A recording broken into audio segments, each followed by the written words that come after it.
जय हिंद, वंदे मातरम। स्वागत है आप सभी का आपके अपने यूट्यूब चैनल जीके जीएस के भंडारा पर। साथियों, आज के इस वीडियो में आरपीएफ कांस्टेबल, आरपीएफ एसआई और रेलवे के जितने भी एग्जाम होते हैं, अगर आप किसी भी एग्जाम की तैयारी कर रहे हो रेलवे की, तो रेलवे में साइंस से अच्छा पूछा जाता है।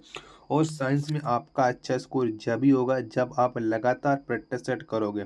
तो आपको हमारे यूट्यूब चैनल पर मैं लगातार आपको साइंस के प्रैक्टिस सेट करवा रहा हूँ, जो आपके एग्जाम के लिए बहुत ही ज़्यादा महत्वपूर्ण है। तो साथियों, आज के इस प्रैक्टिस सेट को आप लोग पूरा कीजिएगा और प्रैक्टिस सेट को पूरा करने के बाद आपको कमेंट बॉक्स में अपना स्कोर जरूर बताना कि आपने इस प्रैक्टिस सेट में कितने प्रश्न सही किए हैं। और आज के प्रैक्टिस सेट मैंने टॉप 40 प्रश्न लिए हैं, जो आपकी एग्जाम की दृष्टि से बहुत ही ज़्यादा महत्वपूर्ण है। तो फिर चलिए शुरू करते हैं। पहला प्रश्न है आपके सामने कि आधुनिक आवर्त सारणी में कितने समूह और कितने आवर्त हैं। तो कितने हैं? तो आधुनिक आवर्त सारणी में 18 समूह और 7 आवर्त हैं, यानी एक का राइट आंसर ऑप्शन संख्या बी इस प्रश्न का राइट आंसर हो जाएगा।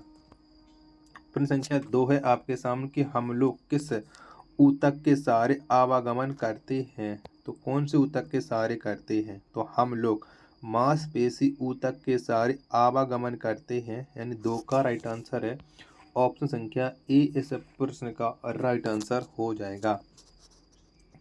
प्रश्न संख्या 3 है आपके सामने कि मादा अंडाणु का निर्माण कहाँ पर होता है। तो कहाँ पर होता है? तो मादा अंडाणु का जो निर्माण होता है वो अंडाशय में होता है। कहाँ पर? अंडाशय में होता है। 3 का राइट आंसर ऑप्शन संख्या सी इस प्रश्न का राइट आंसर हो जाएगा।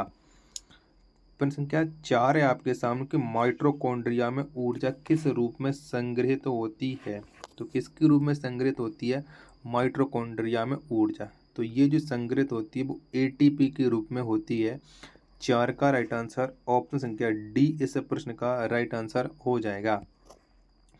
प्रश्न संख्या 5 है आपके सामने कितने धातुओं को मिलाकर नाइक्रोम मिश्र धातु का निर्माण होता है। तो बताइएगा। प्रश्न संख्या 5 का राइट आंसर क्या हो जाएगा? तो 4 धातुओं को मिलाकर नाइक्रोम मिश्र धातु का निर्माण होता है। ऑप्शन संख्या सी इस प्रश्न का राइट आंसर हो जाएगा। प्रश्न संख्या 6 आपके सामने कि सोल्डर का निर्माण किससे होते हैं या किससे होता है। तो सोल्डर, इसका जो निर्माण होता है वो लेड एवं टिन से होता है।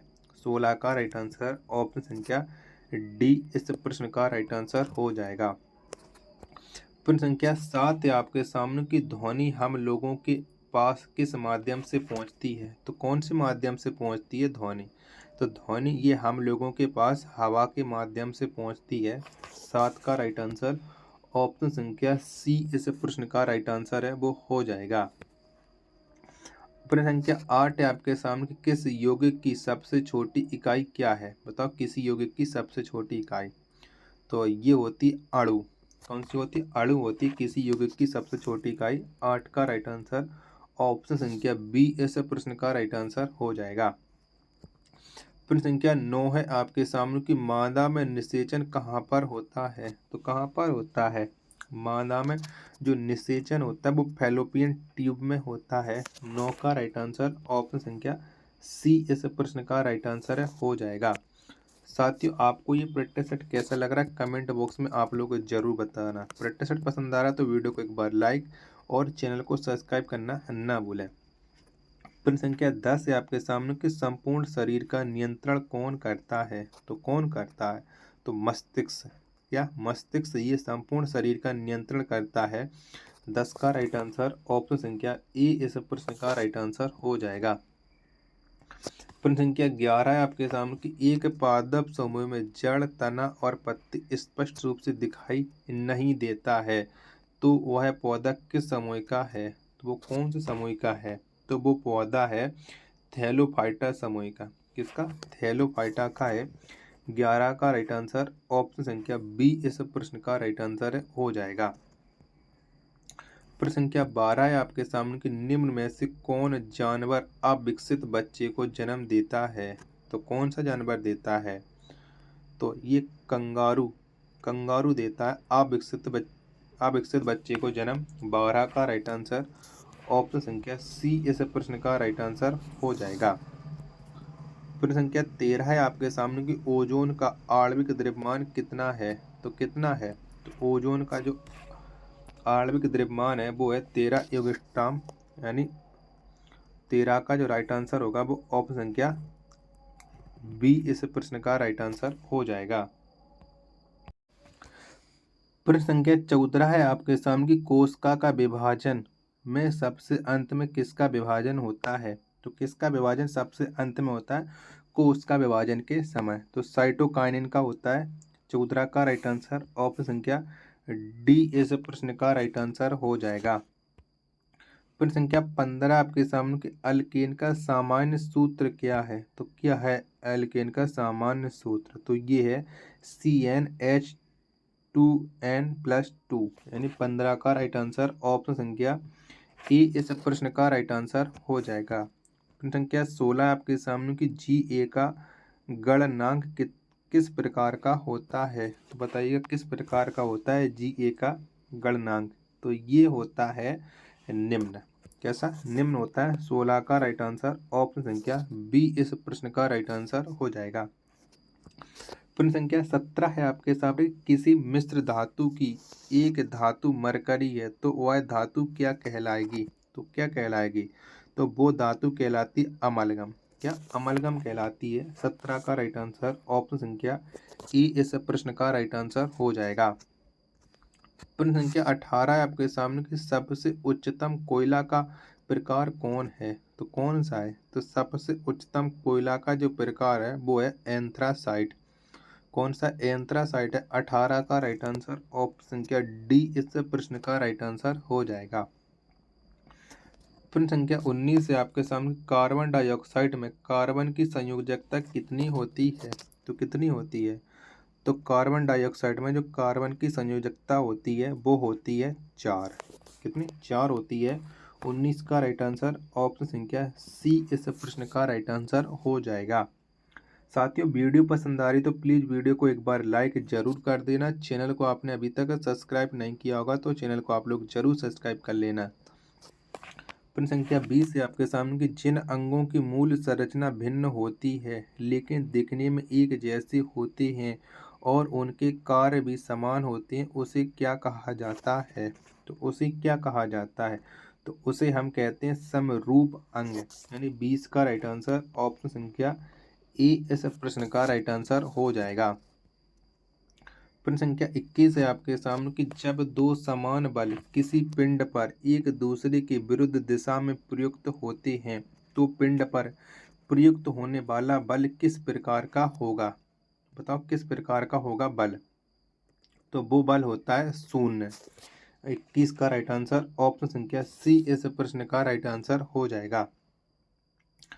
प्रश्न संख्या 22 है आपके सामने कि जो तत्व इलेक्ट्रॉन ग्रहण कर ऋण आयन बनाता है वह है, तो वह कौन सा है, कौन सा तत्व है, तो वो है अधातु। क्या अधातु है। 22 का राइट आंसर ऑप्शन संख्या बी इस प्रश्न का राइट आंसर हो जाएगा। प्रश्न संख्या 23 है आपके सामने कि एकमात्र अधातु कौन है, तो द्रव्य की अवस्था में पाया जाता है।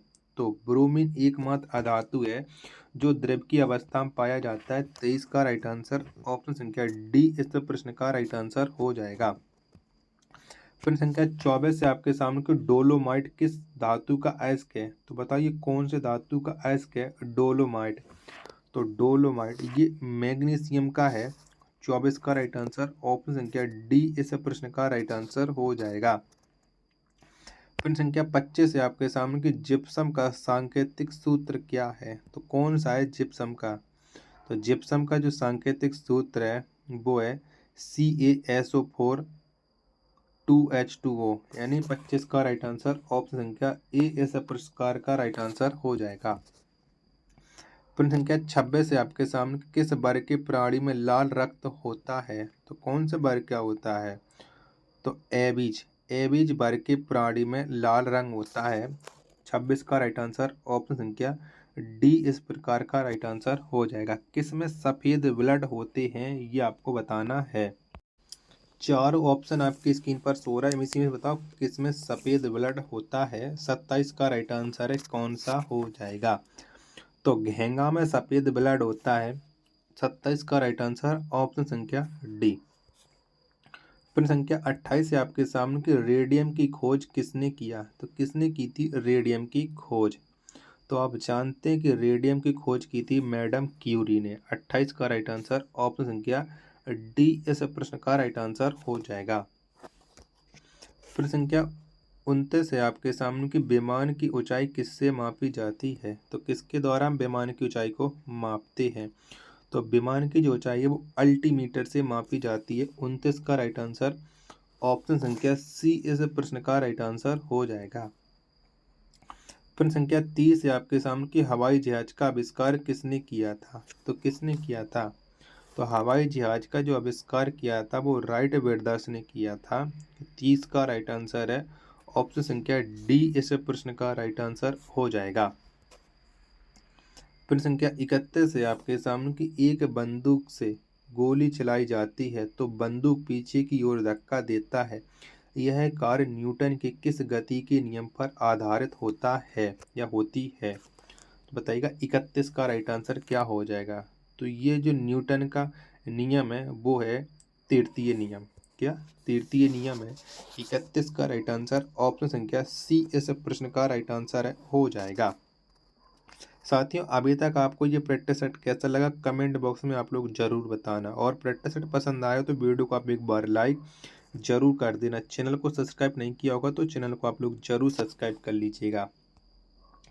प्रश्न संख्या 32 है आपके सामने कि पदार्थ की प्रकृति के बारे में बुनियादी सिद्धांत किसने प्रदान किया था।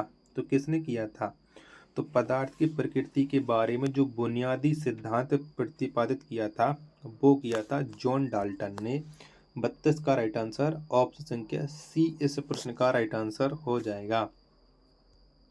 प्रश्न संख्या 33 से आपके सामने की समस्थानिक किसे कहते हैं। तो बताओ किसको कहते हैं हम समस्थानिक, ये आपको बताना है। दो ऑप्शन ये हैं और दो ऑप्शन मैं अभी आपको और दिखा दे रहा हूँ, तो चलिएगा। तो इन्हीं दो ऑप्शन में से आप देख लीजिएगा। तो समस्थानिक कहते हैं परमाणु संख्या समान हो लेकिन द्रव्यमान भिन्न हो, उसे हम समस्थानिक कहते हैं। यानी बी ऑप्शन है वो इस प्रश्न का राइट आंसर हो जाएगा 33 का। प्रश्न संख्या 34 है आपके सामने कि आधुनिक आवर्त सारणी के जन्मदाता कौन है। तो कौन है। तो आप लोग जानते हैं आधुनिक आवर्त सारणी की जो जन्मदाता है वो है मोसले। 34 का आंसर ऑप्शन संख्या सी। प्रश्न संख्या 35 है आपके सामने कि अंगूर में कौन सा अम्ल पाया जाता है। तो कौन सा अम्ल पाया जाता है। तो अंगूर में आप लोग जानते हैं टार्टरिक अम्ल पाया जाता है। 35 का राइट आंसर है ऑप्शन संख्या ए इस प्रश्न का राइट आंसर हो जाएगा। अगला प्रश्न संख्या 36 से आपके सामने कि रॉकेट लॉन्चिंग न्यूटन की किस गति पर आधारित है। तो बताइए जो रॉकेट लॉन्चिंग है वो न्यूटन के कौन से गति के नियम पर आधारित है। 36 का राइट आंसर। तो ये आधारित है गति के तृतीय नियम पर। किस पर। गति के तृतीय नियम पर। 36 का राइट आंसर हो जाएगा ऑप्शन संख्या सी इस प्रश्न का राइट आंसर हो जाएगा। प्रश्न संख्या 37 है आपके सामने कि सार्वत्रिक गुरुत्वाकर्षण नियतांक जी की खोज किसने किया था। तो किसने की थी जी की खोज। तो ये की थी हेनरी कैवेंडिश ने। किसने हेनरी कैवेंडिश ने। 37 का राइट आंसर ऑप्शन संख्या ए इस प्रश्न का राइट आंसर हो जाएगा। प्रश्न संख्या 38 है आपके सामने कि किसी तल के लंबवत कार्य करने वाले बल को कहा जाता है। तो क्या कहते हैं। 38 का राइट आंसर है आपको बताना है। तो ये हम कहते हैं उत्क्षेप। क्या उत्क्षेप कहते हैं। 38 का आंसर ऑप्शन संख्या सी इस प्रश्न का राइट आंसर हो जाएगा। प्रश्न संख्या 39 से आपके सामने कि वनस्पति पदार्थ के खाद्य में अपघटन की अभिक्रिया किसका एक उदाहरण है। तो बताइए किसका एक उदाहरण है। 39 का राइट आंसर। तो ये एक ऊष्मक्षेपी का उदाहरण है। 39 का आंसर ऑप्शन संख्या बी इस प्रश्न का राइट आंसर हो जाएगा। साथियों आपको ये प्रैक्टिस सेट पसंद आया हो तो वीडियो को आप एक बार लाइक कर देना, चैनल को आपने अभी तक सब्सक्राइब नहीं किया होगा तो चैनल को आप लोग जरूर सब्सक्राइब कर लेना। मिलते हैं अपन नेक्स्ट वीडियो में, तब तक के लिए धन्यवाद। जय हिंद।